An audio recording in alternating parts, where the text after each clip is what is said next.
Hi, friends. Today I want to share a video around some math focus points that we have been learning and practicing in the classroom. And I thought this video again would be helpful for you to watch, pause, rewind, and play at any time, practicing these strategies. Something that I have told friends in the classroom is to make sure that they're continuing to practice their multiplication facts at home because the more practice that we do, the better and stronger we become knowing those facts. Multiplication helps with division and the other way around too. So, here are some focus points for today that you can practice at home. And the first one has to do with what it means to find the product. So let's take a look at that because I noticed that some of us are getting stuck when we see that word and not holding it in our mind what to do when we see that word. So, what does it mean to find the product? It means to find the answer to a multiplication problem. So if you remember, this is the chart that's hanging in the classroom. I'm just going to put that here for a moment so you can take a look. And you can see for multiplication, the numbers that we use to multiply, they have specific names, right? So the numbers that we are multiplying are called factors. And the answer to a multiplication problem is known as the product. So if you're asked, what is a product of 3 and 2, you would need to multiply, okay? And for division, the numbers are called, the number that you divide into groups is called the dividend. The groups that you're making, equal groups, are called the divisor. And the answer to a division problem is called the quotient. We haven't really paid much attention to these two words, dividend and divisor, but you will hear the word quotient. You will be asked, what is the quotient of? So it's a good idea to practice the language and also what does it mean when you're asked to find the product or the quotient. So let's take a look at the example of what you might see on a problem when it's asking you to find the product. So it might say, what is the product of 5 and 2? Now I'm picking, oops, that doesn't really look like a 2. There we go. 5 and 2. And so I'm picking two very simple, smaller numbers because I feel that maybe many of you will be strong with the multiplication here. So 5 and 2. So if you're asked to find the product, you should be thinking 5 times 2 and thinking about what will the answer be to that problem.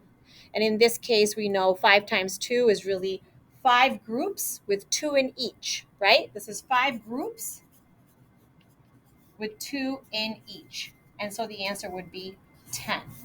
And that 10 represents the number of whatever items is total. Okay, so that's what it means to find the product. Now, something else that we are also learning, and this is all happening as we're learning multiplication, that multiplication helps you solve division facts. And so that's why I've been saying that if you keep practicing multiplication facts, it really helps you with division. So for example, if I was to look at the numbers 3, 6, and 18, we did this example this morning, if you remember, for during our morning meeting. We can actually put this in a fact family. These all belong together with multiplication and division. So if I wanted to show the fact family, I usually like to show it in a house, right? And we think about 3 times 6 equals 18. And now we know that if we flip the factors, the product remains the same. So 6 times 3 equals 18.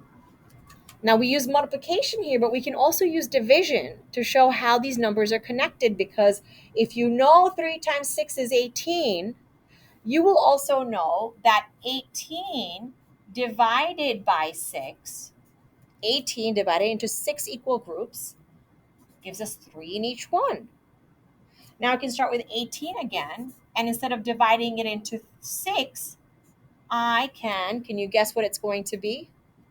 3, to get a quotient of 6. And so you can see how multiplication can really help with division. So friends, please, please, please practice your multiplication facts. We have the sheets at school. I know that we use that quite a bit. At home, I've sent emails to families sharing the website. You can use flashcards. You can play games with that. You can even have an adult at home just ask you, what is 5 times 3? What is 7 times 4? And you just practicing in that way. So there's lots of different ways. So please practice them. Our goal is to just become strong with those facts in our mind.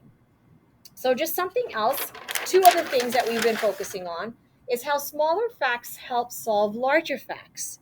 And this is what I mean. So if you can solve 14 times 3, you will be able to use that information to solve 214 times 3. And something that we've been using, a strategy, is number bonds to do this. If you want to use standard column, you can, but number bonds tend to be a little bit more helpful to see how they're connected. So, for example, 14 times 3, I want to make sure that I break it into, decompose, not break into, it's the same thing, but decompose 14 into two numbers that I can quickly multiply. So if I do 10 and 4, I know I can quickly multiply these two numbers together. I can do 10 times 3, that's easy.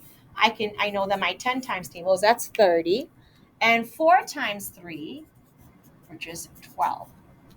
And then you have to take these two numbers and do 30 plus 12, which is 42.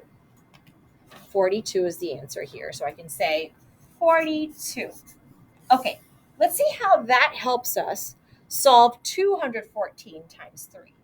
Again, I want to decompose that number into numbers that I know I can quickly multiply by 3.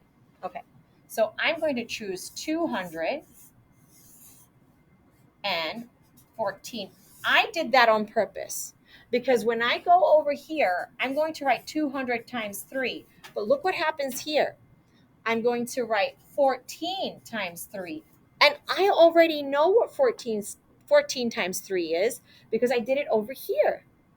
So 14 times 3 is easy. I can just write the answer because I use this fact over here. And this is easy also because I know 2 times 3, again, smaller facts, that's 6. And all I got to do is take these two zeros and stick them there. 200 times 3.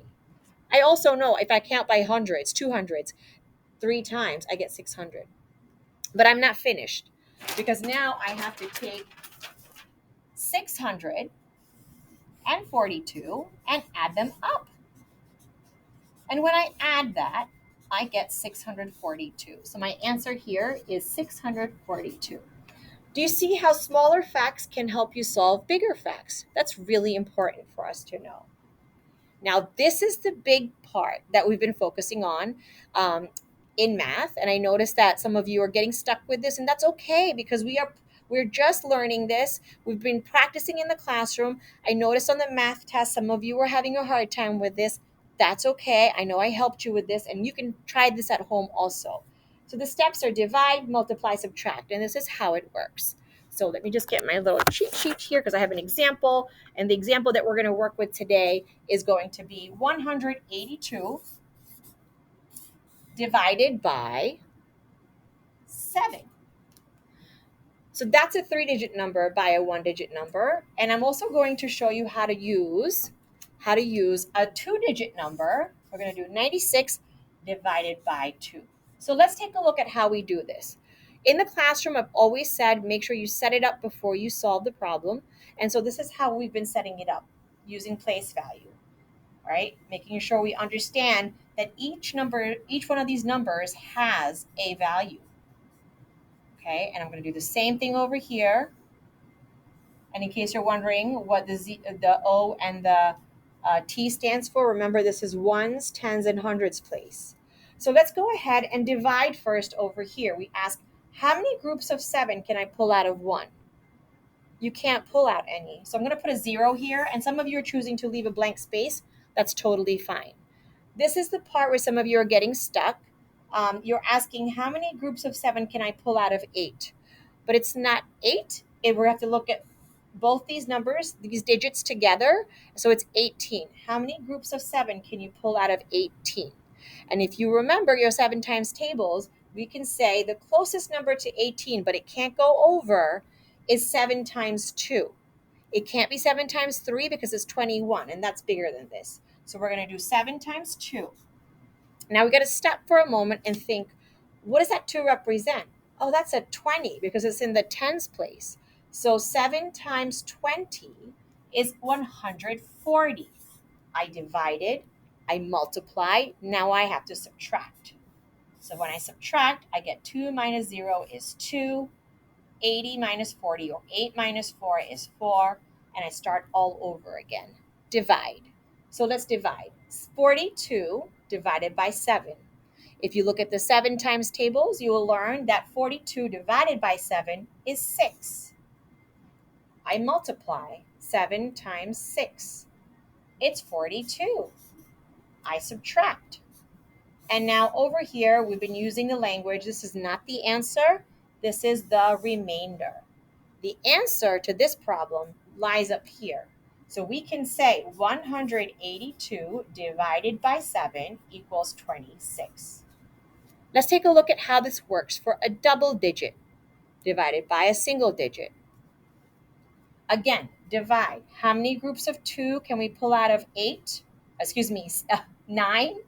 We can pull out 4, right? 4 times 2, or 2 times 4, and that's not really a 4, it's a 40. So 2 times 40 is 80. Subtract, multiply, and we multiplied, and now we subtract. 6 minus 0 is 6. 90 minus 80, or 9 minus 8 is 1. And we do it all over again. Divide. 16 divided by 2 is 8. We multiply. 2 times 8 is 16. We subtract, and we get 0. And that is the remainder. The answer here lies up top. The quotient is 48. So we would write 96 divided by 2 equals 48. So again, you can rewind and play this video anytime.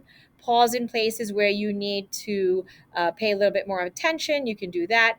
I just thought this would be helpful for you because we know that moving forward in other units, we have multiplication and division showing up. Okay, bye friends.